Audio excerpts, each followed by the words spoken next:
Give it up for Olivia. Oh man.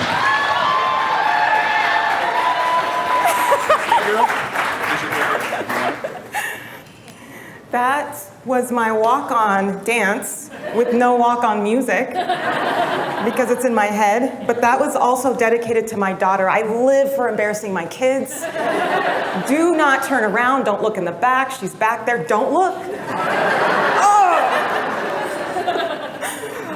Thank you so much for that introduction. I'm so honored to be here bright and early. Thank you for coming. Hopefully you all had some coffee and some sugar to get you going. Thank you so much for not running to the bathroom all at once. We can go after together, but stay here, and I'm gonna go through my presentation pretty quickly. Excited about this theme. I normally talk about branding and brand positioning and all things marketing. I'm so in love with branding, but this is an exciting shift on some of those things that I talk about. So, we're gonna go right into it. This is thanks to AI. How many are just like in love and in terror of AI right now? Incredible, incredible things. So we're talking about Reverie, and what was so interesting is when I first got the call and spoke with Dave about Reverie, the theme, I thought they said Reverie. So Reverie, I'm gonna get into the definitions. I know that Dave already kind of told you about the theme, but really, when we think about Reverie, we think about daydreaming. And so I'm here to tell you that it was all a dream. I used to read Word Up magazine, Salt and Pepper and Heavy D, all up in the limousine. Thank you for laughing. I was like, I don't know. I was like, it might be a little too early for a little biggie, but I'm glad. Thank you for getting that little joke, and we're gonna move on now. All right.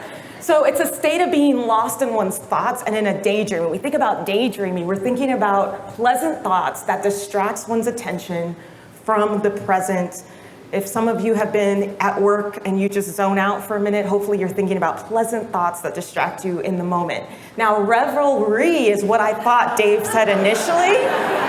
And so I was like, all right, lively and noisy festivities, especially when these involve drinking a large amount of alcohol. I was like, how am I gonna talk about that? And luckily we clarified what this was gonna be. Now, some of you may be day drinking later today, which is kind of combining the two. So, go for that, it's all good, it's Friday, right? So let's go back to me as a kid. This is little Olivia.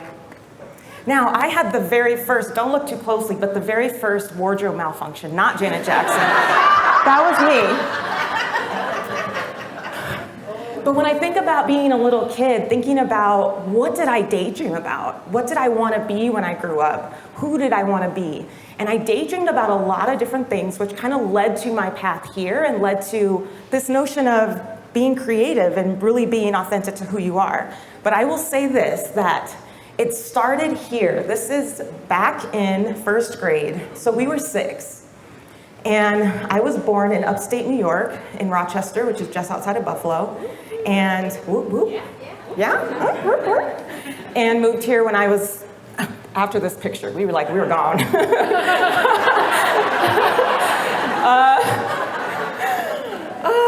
I went to a predominantly white school, which isn't abnormal. But if you look at this picture, being the only person of color in my class, and I'm sure it wasn't in the whole school, but in my class, I daydreamed about having long flowing hair.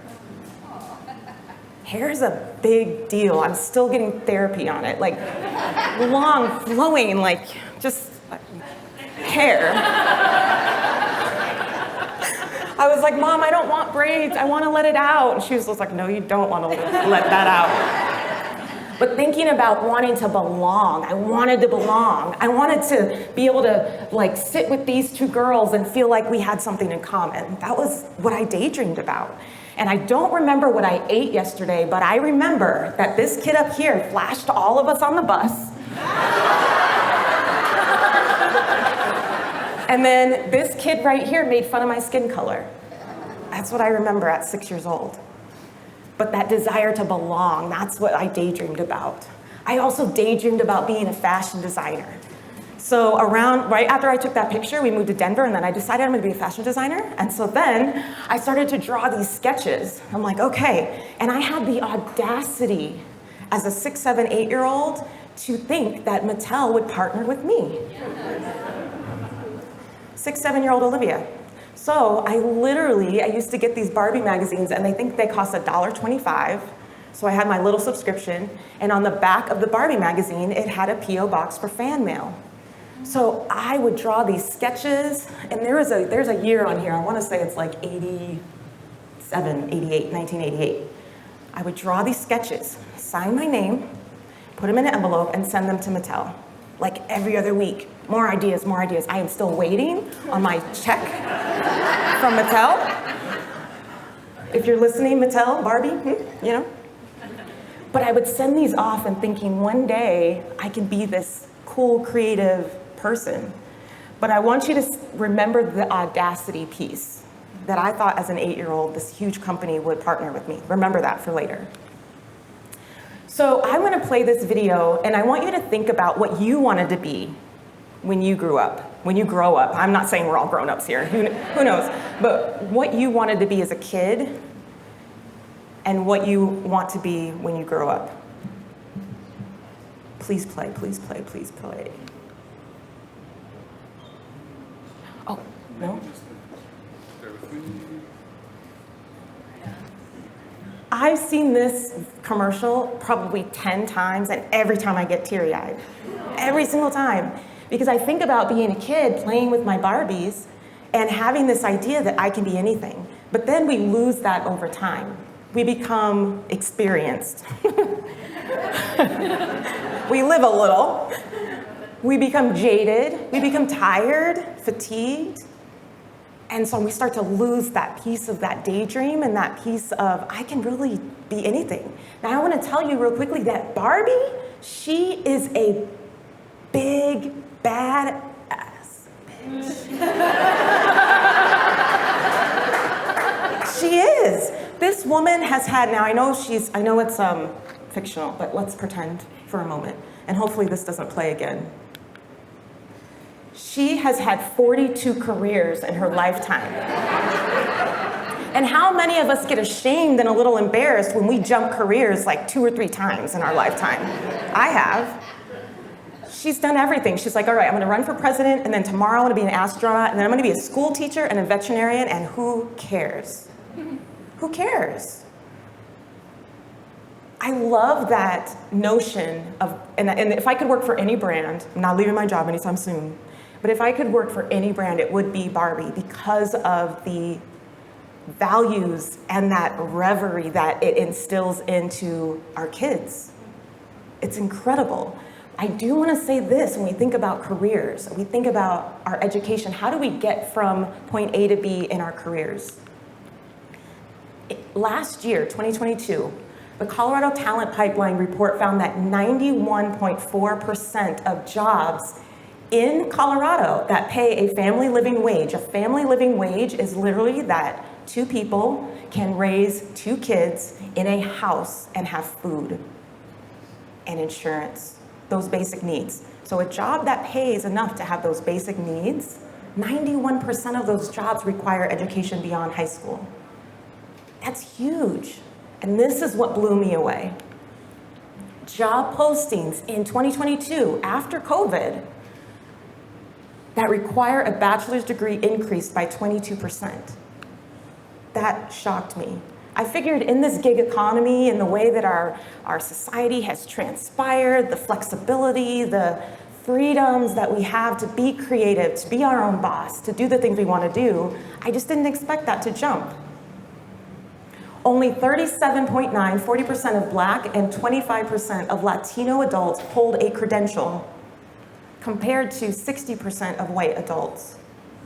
So this goes back to the work that I do at Denver Scholarship Foundation. 90% of our students are students of color. Over 80% are first-generation college students that we help in Denver to get to that place where they can have a credential, a certificate, a 2-year associate, a bachelor's, etc., so that they can have a living wage to have a roof and to have insurance. So when I think about then this daydream, these kids, you as children who had the audacity to think that we could be anything, and understanding what it really takes to get there. This is Olivia at 20, 21 maybe, graduating from college, still with the thought of the audacity of I can really do anything and can I be anything? But I know that, again, for our scholars and our students, that having a degree gives me some freedom and some choice in life. I don't have to use that degree. How many of you have a degree that you just did not use at all? It's okay. Your parents are proud. Still. But I know that that opened up doors of freedom and choice for me. But I also know that, and it's a lot of our scholars and students, that this freedom and choice allowed the reverie to actually turn into reality, to take those steps, to go from here to there. We're gonna do a really quick exercise.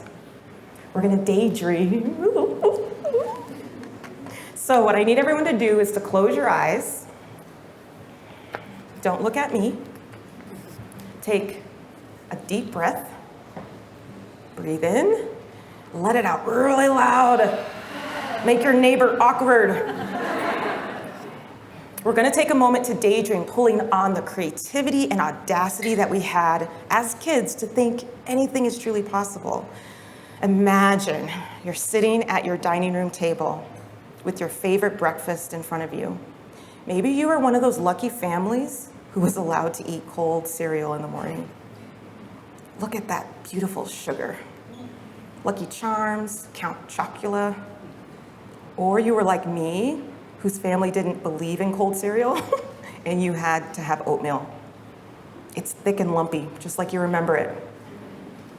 As you reach out for the spoon, you notice the youth in your hands. You've been time traveled. Someone talked about daydreaming about time travel. Back to your younger self. Your hands are smaller, not as worn and worked as your hands are today. They are ready to draw, paint, create, build, maybe even tear down. And it's Saturday, which means Saturday cartoons. In the other room, you hear the theme song to your favorite childhood cartoon, Care Bears, Transformers, Thundercats, or maybe life is like a hurricane here in Duckburg. Race cars, lasers, airplanes, it's a Doppler. Might solve a mystery or rewrite history, DuckTales. Ooh. As breakfast and your morning cartoons wrap up, you're beaming with excitement and joy and anticipation because it's me time. Imagine that. Me time as a kid. It was always me time. You run to your room, go into your closet, and pull out a big brown box. You open the top of that box. You feel seen, important, brilliant, creative, and alive. What is in your box? All right, open your eyes. I want you to think about what was in there. That might have been hard for people. Other people are like, I know what was in there. For me, it was my Easy Bake Oven. I wanted that darn Easy Bake Oven for so long, so many Christmas lists, I finally got it, and it's run by a light bulb. What? And it took like 2 hours to bake a cupcake. But I loved that thing, and it made me feel so adult and grown, and it made me feel creative and special.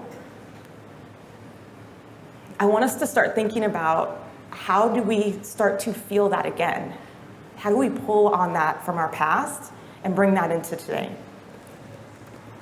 I'm about done. Here are a couple things that I want us to think about to bring some of the reverie into our everyday lives. The first one is literally schedule the time for it. I know that sounds really boring, and how are we supposed to daydream on a timeline? But y'all do it for sex sometimes. Don't say you don't schedule sex.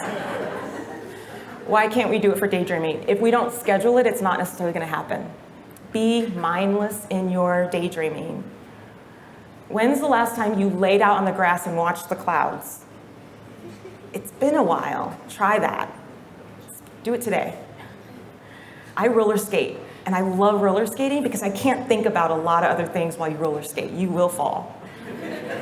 So in being mindless, I can have these ideas and these triggers and these downloads that come that are super creative. We have a DSF scholar who told me the other day that she literally has one of those white shower notepads. Have you seen those? You stick it in the shower and you can draw and write. Because she's like, the best ideas come in the shower. Why not like write it down? Because the second you step out of the shower and dry off, poof, it's gone. Oh, thank you. Goodbye. Become a kid. Become a kid again. Pull on that self. Pull out old pictures and old photo albums. Some people, and I can even say this, some of my childhood wasn't the best of memories, but pull on those really good ones. Again, write it down. So that's the notes in the shower. Thank me later.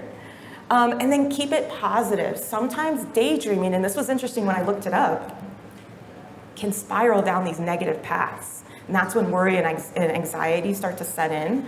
And I know that all of our minds can kind of go there, daydreaming and then wondering and worrying about the future and what's going to happen. So try to keep and steer your mind into those positive places.